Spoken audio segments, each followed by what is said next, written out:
Les archives d'Afrique, Alain Foka. Bonjour à tous et bienvenue dans ce magazine consacré à l'histoire contemporaine de l'Afrique à travers ses grands hommes. Nul n'a le droit d'effacer une page de l'histoire d'un peuple, car un peuple sans histoire est un monde sans âme. La formation n'est pas nécessairement une vocation des grands chefs d'État, dont les grandes démocraties étaient bien d'origine militaire. Et l'origine d'un chef d'État ne détermine pas son profil. Vous voyez, juger ses actions, son programme. S'il le dit, c'est parce qu'il a soigneusement rangé son uniforme au vestiaire pendant son long règne à la tête de la Tunisie, sur laquelle son ombre continue de planer plusieurs années encore après son départ. Zine El Abidine Ben Ali.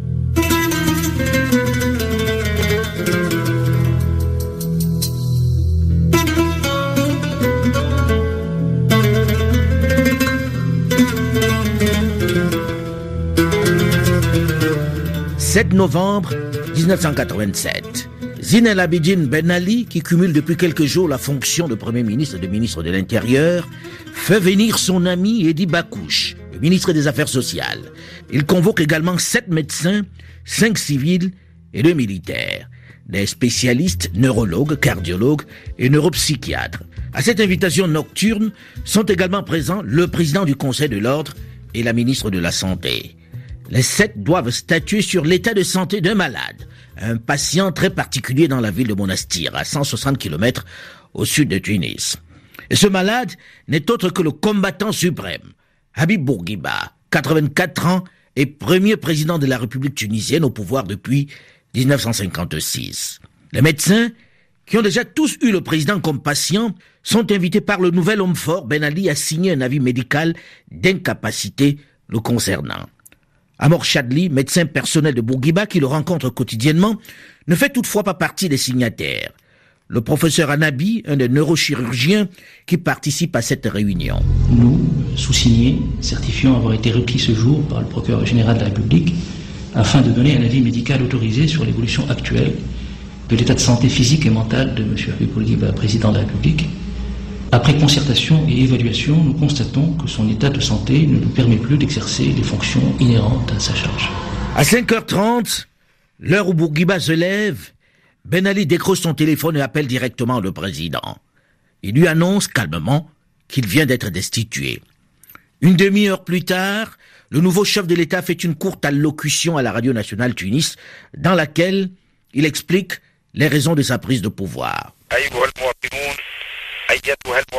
Citoyens, citoyennes, les énormes sacrifices consentis par le leader Habib Bourguiba, premier président de la République tunisienne, en compagnie d'hommes valeureux pour la libération de la Tunisie et son développement, sont loin de se compter.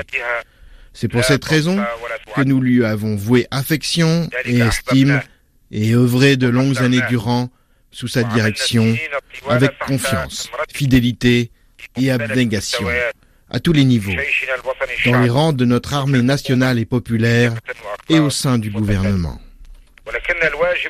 Face à sa sénilité et à l'aggravation de son état de santé, et nous fondant sur le rapport médical y afférent, le devoir national nous impose de le déclarer dans l'incapacité absolue d'assumer les charges de la présidence de la République.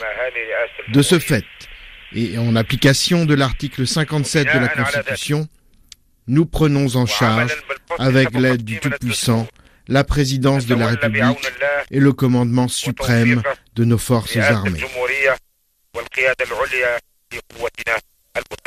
Tout s'est passé sans un coup de feu.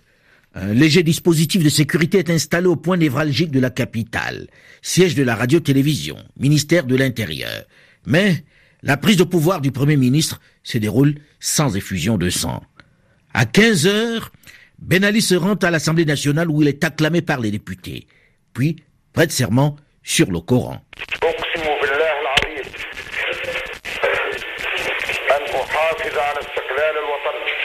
Je jure, par Dieu Tout-Puissant, de sauvegarder l'indépendance nationale et l'intégrité du territoire, de respecter la Constitution et la loi et de veiller scrupuleusement sur les intérêts de la nation.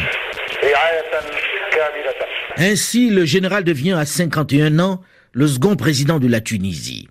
Dans cette même après-midi, le quotidien gouvernemental, La Presse, distribue une édition spéciale. Le journal tiré à 50 000 exemplaires s'arrache comme du petit pain.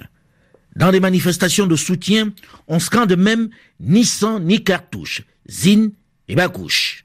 Ce premier coup d'État marque la fin de 30 ans de bourguimisme et le début du bénalisme. Les Tunisiens sont sevrés à jamais du culte de la personnalité, moi-même d'ailleurs.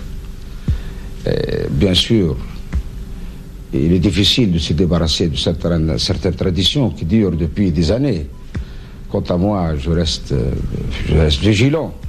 Et j'aimerais qu'on m'appelle carrément tout court le président Ben Ali. Qui est ce dauphin qui prend les rênes de la Tunisie en reléguant aux confins de l'histoire le grand militant nationaliste?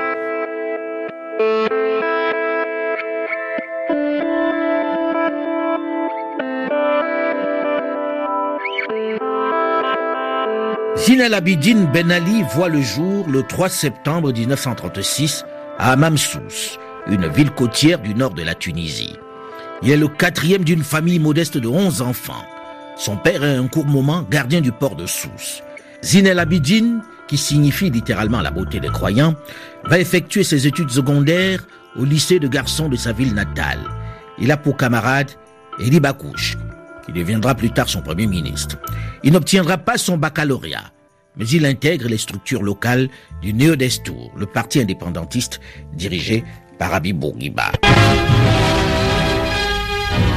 Grande journée pour la Tunisie. Au Quai d'Orsay, M. Christian Pineau et M. Tahar Ben Ammar, chef du gouvernement tunisien, ont signé l'acte qui proclame l'indépendance de la Tunisie et abroge la convention du Bardo. De nouveaux entretiens définiront l'interdépendance franco-tunisienne. Précédé par la grande nouvelle, Habib Bourguiba a reçu à sa descente d'avion à l'aéroport de Tunis un accueil empreint d'un enthousiasme extraordinaire. C'est pressé par la foule qu'il parvint au palais de Carthage, où son Altesse le Bey lui réservait de son côté un accueil ému. C'était le signal de réjouissance populaire au milieu des rues pavoisées. La fête de la jeunesse allait donner d'ailleurs à cette journée un éclat tout particulier. On vit défiler 30 000 jeunes gens, peut-être, qui acclamaient en rang serré la nouvelle Tunisie.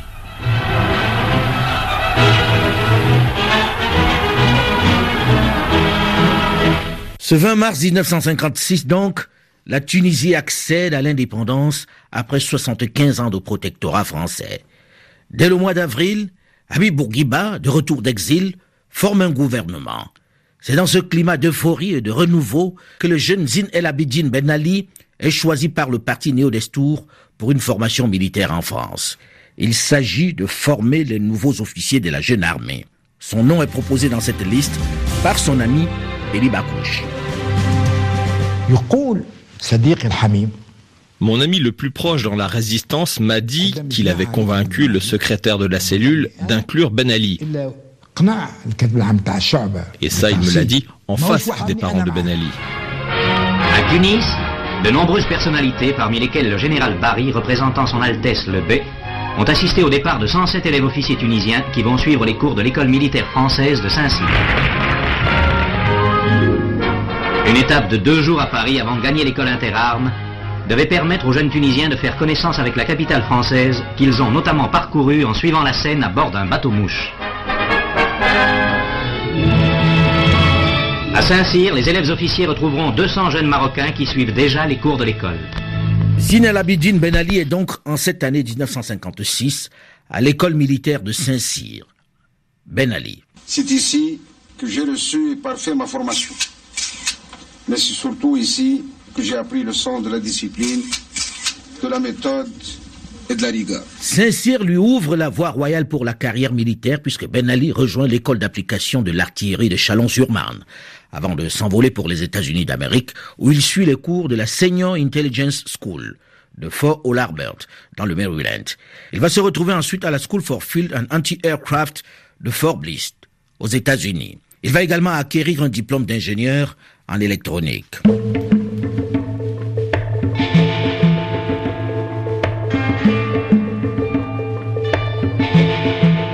De retour en Tunisie en 1957, promu sous-lieutenant, il est affecté à l'état-major.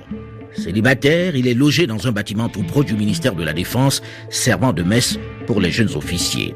Très timide, taciturne, morose et méfiant, Ben Ali est plutôt renfermé et n'est pas des virées nocturnes qu'organisent ses camarades le soir dans la ville. Safi Saed, le biographe d'Habib Bourguiba. Il travaillait pour le général Kefi, qui était seulement colonel à ce moment-là. Quand Bourguiba meurt, l'armée avait seulement 3 généraux. Il était proche du colonel Kefi et a demandé sa fille en mariage. Ben Ali épouse Naïma, la fille du général El Kefi, son chef, en 1964. Ce mariage avec la fille du chef d'état-major des armées va transformer la vie de Ben Ali. Il va prendre en charge la création de la direction de la sécurité militaire, un poste important taillé sur mesure par son beau-père. La mission du service de la sécurité militaire est double. La recherche du niveau opérationnel des armées supposait être en possession d'un éventuel ennemi d'une part, et d'autre part, la connaissance du niveau technologique de l'armement dans le monde, soit tout le secret industriel des usines d'armement, de télécommunications, de transport, de soins médicaux, bref, tout ce qui touche à l'intégrité matérielle du territoire national contre toute attaque de l'étranger. Tout cela nécessite bien sûr l'existence au sein du dit service de plusieurs réseaux spécialisés et un budget considérable.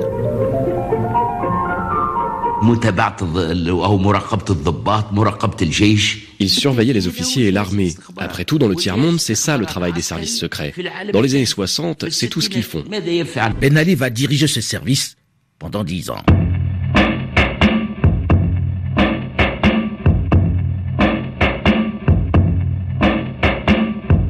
À la tête des services de renseignement, Ben Ali ne se distingue pas par son efficacité. À la fin de l'année 1962, lorsque Wassila Ben Ammar, l'épouse de Bourguiba, découvre par hasard un complot interne à l'armée qui visait à assassiner le président, on croit sa carrière terminée, puisque ses services n'ont pas détecté cette conspiration.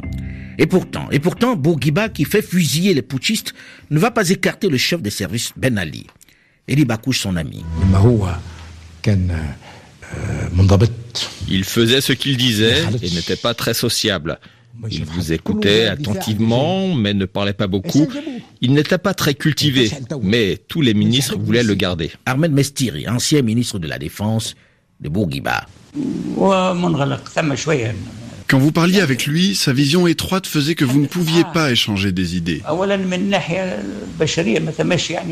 Et donc vous vous sentiez frustré. Zine El Abidine Ben Ali va vraiment faire sa première apparition sur la scène politique en 1974, à l'occasion de l'union tuniso-libyenne et la naissance de la République islamique proclamée par Habib Bourguiba et le colonel Kadhafi. De quoi s'agit-il? Petit rappel. Alors que le Premier ministre Edi Noura est en visite officielle en Iran depuis le 7 janvier 1974 et que l'épouse du président, Wassila Bourguiba, est en tournée au Moyen-Orient depuis le 8 janvier, Mouammar Kadhafi annonce vouloir s'entretenir avec Bourguiba et se présente à l'improviste au poste aux frontières de Ras Jedir le 11 janvier pour passer la nuit à l'hôtel Ulysse Palace sur l'île de Djerba.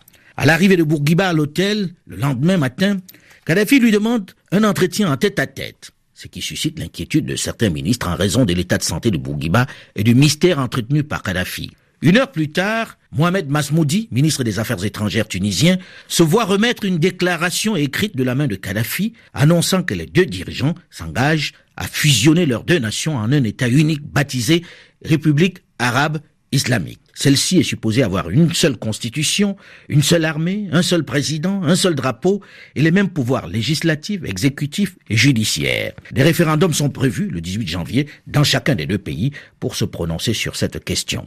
L'accord ratifié en fin de journée et diffusé à la radio prend le nom de déclaration de Djerba ou accord de Djerba. La liste du gouvernement est immédiatement établie avec Bourguiba comme président, Kadhafi et Edi Noura comme vice-président, Abdesalam Jaloud comme premier ministre, Masmoudi comme vice-premier ministre et ministre des Affaires étrangères, Taha Belkhodja comme ministre de la Défense et Kadhafi comme chef d'état-major des forces armées. En tout, 16 ministres tunisiens et 14 ministres libyens sont nommés sans consultation. C'est dans ces circonstances que Ben Ali va se forger la réputation de militaire impassible et de référent en matière de sécurité. Mouammar Kadhafi avance son nom pour diriger l'ensemble des services de renseignement et de la sécurité militaire. Taha Belkoja, un des ministres de Bourguiba.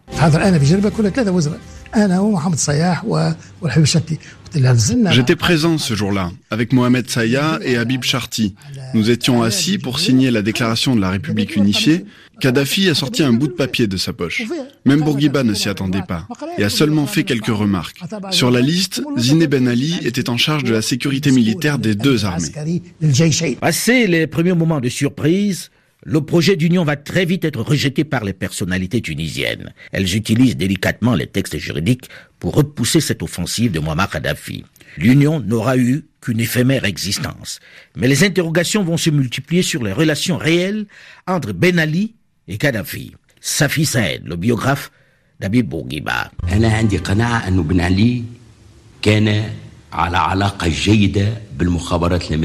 Je suis sûr que Ben Ali avait de très bonnes relations avec les services secrets américains au début des années 70 et à la fin des années 60, avant qu'il ne devienne président. Son nom avait été retrouvé dans les archives de la base Wilus en Libye sous la monarchie. C'était la plus grande base US du Moyen-Orient, avec 10 000 Américains. Quand plus tard, les rebelles ont envahi la base, ils ont trouvé les archives que les Américains avaient laissées derrière eux. Ils ont découvert toutes les cellules travaillant pour les Américains en Libye, en Égypte et en Algérie. Au moment où Kadhafi et ses conseillers prenaient le pouvoir, certains noms sont passés de Tunis vers le Maroc pour donc les utiliser et les forcer à travailler avec eux. C'était comme en Allemagne de l'Est quand le mur de Berlin et l'URSS se sont effondrés. Quand les Allemands de l'Ouest ont pris les dossiers est-allemands, ils ont découvert l'ensemble du réseau d'espions d'Europe de l'Est. Cette proposition de Kadhafi de faire de Ben Ali le responsable des services de sécurité et des renseignements intrigue le président Bourguiba et son entourage. Pourquoi lui? On avait des suspicions, mais pas de preuves. En politique, vous avez besoin de preuves. Donc dans le doute, on a envoyé Ben Ali à Rabat comme attaché militaire. On étudiait son cas et on le rappellerait si nécessaire. Zine El Abidine Ben Ali est donc écarté sur les conseils des proches de Bourguiba qu'il envoie au Maroc, à Rabat, comme simple attaché militaire. Il y découvre le régime du roi Hassan II, avec qui les relations ne sont pas vraiment des meilleures. Mais il y apprend également les réalités politiques. Il va aussi passer par l'Espagne.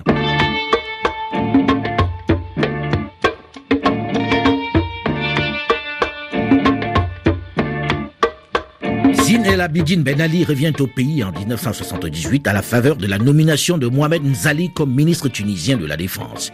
Il intègre son cabinet. La politique étrangère maintenant, avec d'abord la grève générale qui a paralysé toute la journée l'ensemble de la Tunisie. Une grève générale qui a dégénéré. Il y a eu des incidents, souvent violents, entre manifestants et forces de l'ordre. Des deux côtés, grenades lacrymogènes, puis coup de feu. Ce soir, Tunis annonce des morts parmi les membres des forces de l'ordre et une victime également parmi les manifestants. L'état d'urgence vient d'être décrété il y a 1 heure à peine et une équipe d'Antenne 2, bien sûr, est déjà sur place. Ces manifestations qui dégénèrent et qui vont faire de nombreuses victimes sont le résultat d'une crise entre le gouvernement et les syndicats. Cette première grève générale organisée depuis l'indépendance du pays connaît un grand succès et le pays est totalement paralysé. Elle symbolise aussi le moment où le mouvement syndical tunisien marque une opposition radicale face au pouvoir, affirmant son désir d'autonomie. Ce soulèvement est l'un des plus importants de la Tunisie indépendante sous la présidence de Bourguiba. C'est à la faveur de cette situation de violence et de grève que Ben Ali est promu le 29 octobre 1984 patron de la Sûreté nationale. 1 an plus tard, le président Bourguiba va lui confier cette fois le ministère de la Sûreté nationale nouvellement créé. Il devient donc le ministre de l'Intérieur le 28 avril 1986, tout en gardant la tutelle de la Sûreté nationale. Et il va intégrer 2 mois plus tard le bureau politique du Parti socialiste destourien, le PSD dont il devient le secrétaire général. Fini donc la traversée du désert. Ben Ali est de retour. Et il compte bien tracer sa voie, cette fois-ci, comme nous allons le voir dans une dizaine de minutes, dans la suite de cette série d'archives d'Afrique spéciale Zine El Abidine Ben Ali. Rendez-vous donc juste après une nouvelle édition du journal sur Radio France Internationale.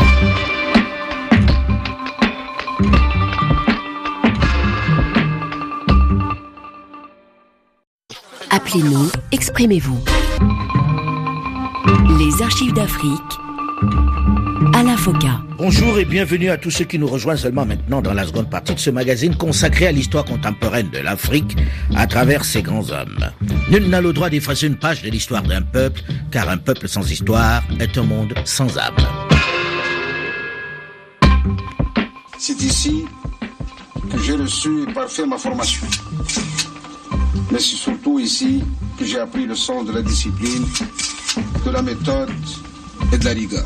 Un enseignement qu'il va mettre à la disposition de son pays, d'abord pendant près de 10 ans à la tête des services de sécurité, puis maintenant à la tête de la jeune sûreté nationale qui est chargée de mater en cette année 1984 l'une des grèves les plus violentes à laquelle le régime du président à vie, Habib Bourguiba, combattant suprême comme il se fait appeler, doit faire face. Suite de notre série d'archives d'Afrique spéciale Zine El Abidine Ben Ali.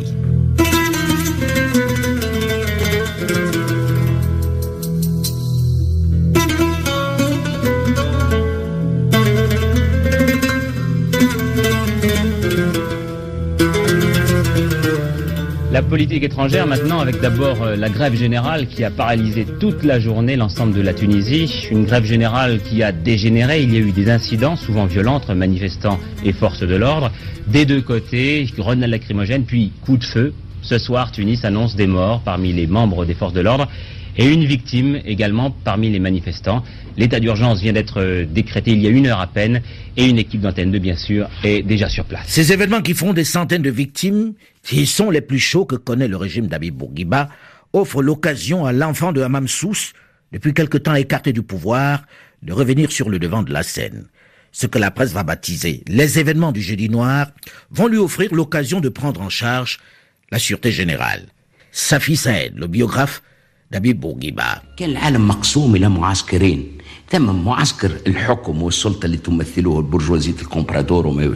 Le monde était divisé en deux camps, le camp du gouvernement et des autorités, le camp des bourgeois, des dictateurs militaires, le parti unique avec un seul point de vue. Et il y avait une autre voie politique, une autre façon de voir la politique. Dans la rue, dans les universités, la nouvelle génération. C'était une nouvelle pensée socialiste, gauchiste, faisant attention aux droits de l'homme, etc. Mohamed Chakroun, un des leaders syndicalistes. On a fait revenir Ben Ali fin décembre pour aider les militaires au pouvoir et pour supprimer les syndicats et stopper les troubles chez les étudiants et la colère de la rue en même temps. Ça a engendré une grève générale. En effet, après une série de tentatives pour casser les alliances des syndicats et d'attaquer ses membres, à la suite des procès politiques et des arrestations est venue la grève générale pour défendre les syndicats et ses membres et le pays.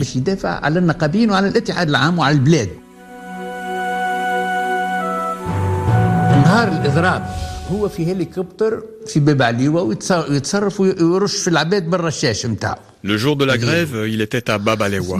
Il a tiré sur la foule depuis un hélicoptère. Ça, c'est le premier point. Deuxième point, Ben Ali est venu voir les membres du syndicat qui avaient été torturés et enroulés dans des couvertures. Il a donné un coup de pied à l'un et il a dit « Il est toujours vivant ? Il est dans le coma ?» Pour Ben Ali, cette occasion inespérée le remet dans le jeu. Il est de retour. Beaucoup le voient à partir de ce moment comme l'un des hommes forts du régime Bourguiba. Il est promu au rang de général. Il est l'homme violent de l'ombre, celui qui fait les basses besognes. Seulement, alors qu'il croit son heure de gloire venue, qu'il pense qu'il est définitivement installé au gouvernement, un événement va venir l'éloigner du cercle. Un commando libyen investit la ville de Gafsa, dans le sud de la Tunisie. Il y séjourne en toute impunité, sans que les responsables de la sûreté générale s'en aperçoivent. On va l'accuser d'avoir aidé les Libyens et les Algériens. Safi Saed, le biographe de Bourguiba, ancien ministre. Après l'échec des accords de Djerba, la Libye ne voulait pas d'union avec l'Algérie, et l'Algérie ne voulait pas que la Tunisie s'allie avec la Libye. Voilà pourquoi ils ont pris part à l'opération tous les deux, pour empêcher tout accord tripartite. C'était comme deux prétendants faisant la cour à la même fille, l'Algérie et la Libye se querellant pour la Tunisie. C'était mettre une bombe dans la maison de la fiancée, et ça les a transformés en trois ennemis.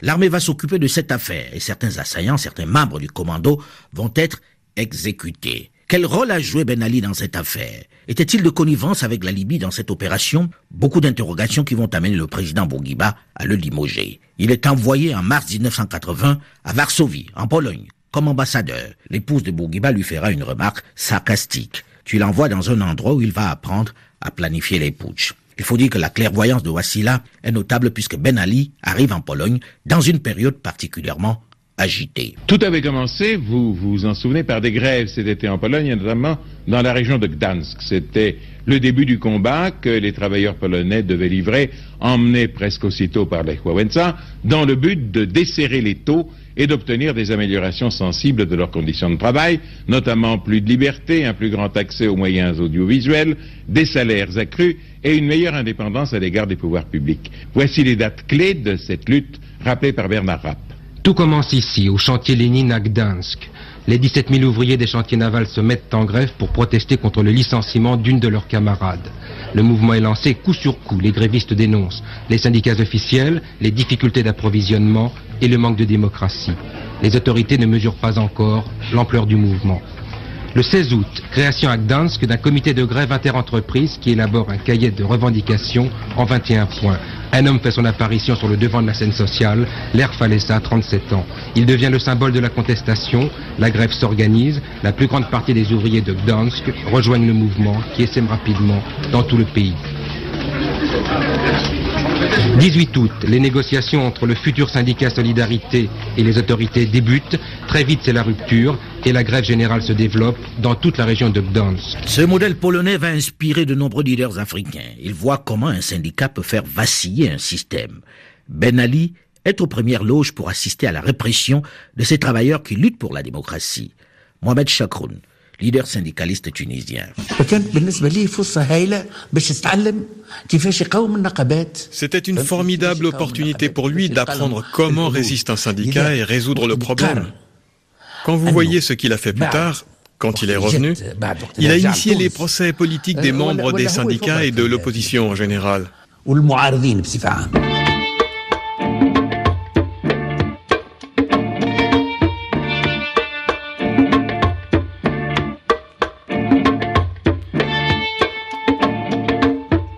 En septembre 1979, un groupe prônant l'islam politique va organiser une conférence à l'université pour célébrer les 50 ans du calendrier religieux. Son leader en herbe, Rachid Ghannouchi, annonce que le siècle va voir la naissance d'un État islamique. هذه المواجهة الكبيرة التي حصلت بين النقابات واتحاد الشغل لفتت نظرنا إلى جانب آخر. Le conflit entre les différents secteurs syndicalistes et le syndicat national des travailleurs a attiré notre attention pour un autre aspect de l'affaire. Que le conflit ne pouvait pas seulement avoir une dimension religieuse de l'islam contre le marxisme ou de l'islam contre le sécularisme, il y avait aussi une dimension sociale. C'était là où notre attention était la plus concentrée dans les années 70, parce que notre priorité était basée sur nos convictions religieuses. Cette mouvance qui prend place dans le paysage politique tunisien, à partir essentiellement des universités et des mosquées, n'est pas vraiment du goût du président à vie, Habib Bourguiba. Il faut rapidement lui trouver une réponse, surtout que l'on se prépare aux premières élections pluralistes en Tunisie. Elles ont pour objectif de renouveler tous les membres du Parlement à la suite de sa dissolution anticipée. Ce sont les premières élections législatives depuis 25 ans pour lesquelles l'opposition est autorisée à faire campagne et à présenter des candidats. Je dis, Monsieur le Président, vous êtes l'homme de l'indépendance.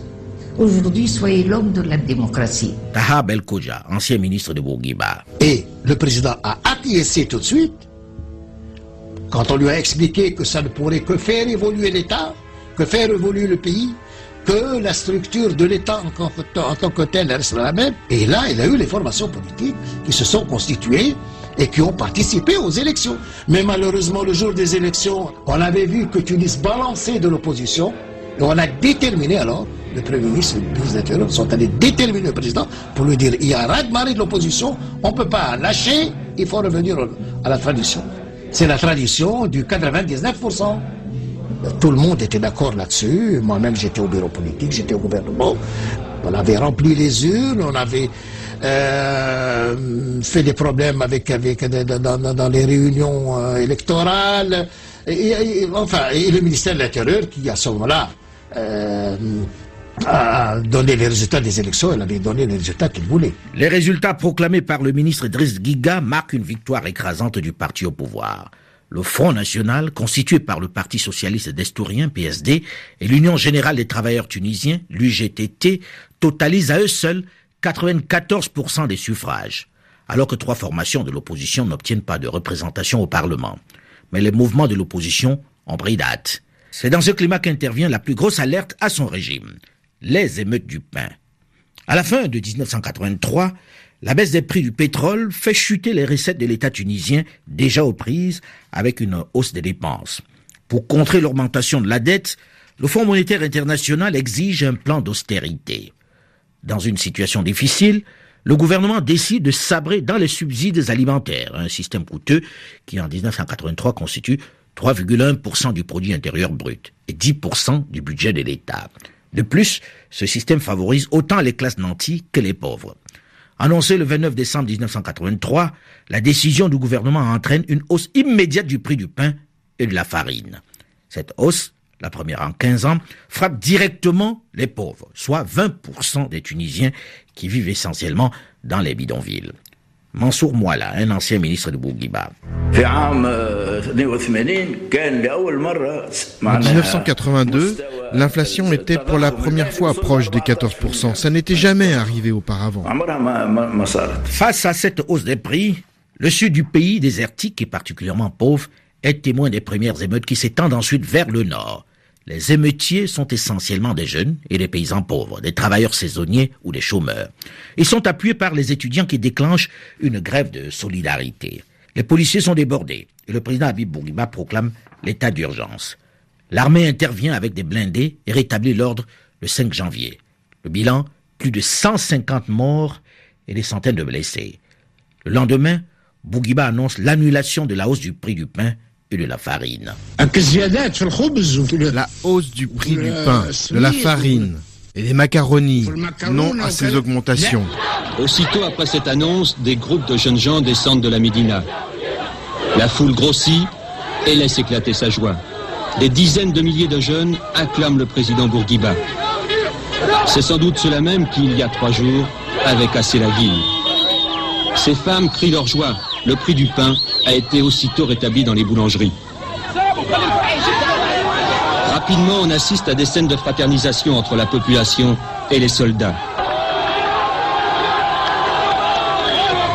C'est ces mêmes soldats qui leur faisaient si peur 1 heure plus tôt.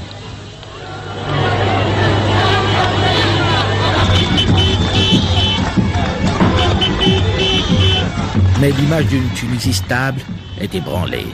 Une semaine plus tard, le président renvoie le ministre de l'Intérieur, Idriss Guiga, blâmé pour sa gestion des troubles. Mohamed Zali, Premier ministre.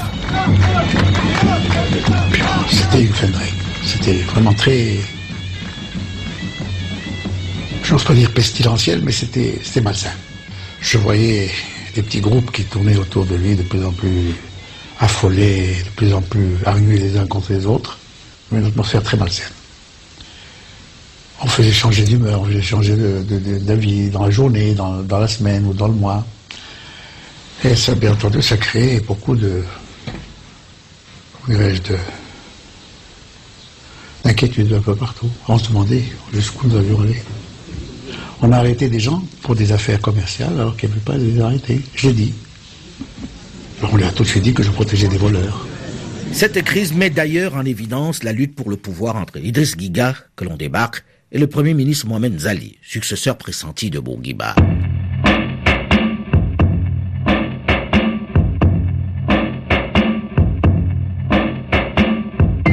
Le président a besoin d'un homme de poigne, un dur. Il a besoin de rigueur militaire et d'expertise en matière de renseignement. C'est dans ces circonstances que Ben Ali est rappelé au pays. Il prend la direction de la Sûreté générale. À ce poste, il est le seul officier depuis l'indépendance, en 1956, à prendre part au Conseil des ministres. Il y assiste, mais ne prend jamais la parole. Jamais il n'exprime son point de vue. C'est la même stratégie que lorsqu'il travaillait au renseignement militaire. Mais c'est aussi un trait de son caractère plutôt timide. Beji Caïd Sepsi, l'ancien Premier ministre. Non, il ne parlait pas. Et il ne participait pas aux différentes réunions de cabinet. Cette période n'a pas duré longtemps. Et deuxièmement, la Tunisie changeait. La politique de la Tunisie changeait. Shafi Saed, biographe de Bourguiba et ancien ministre.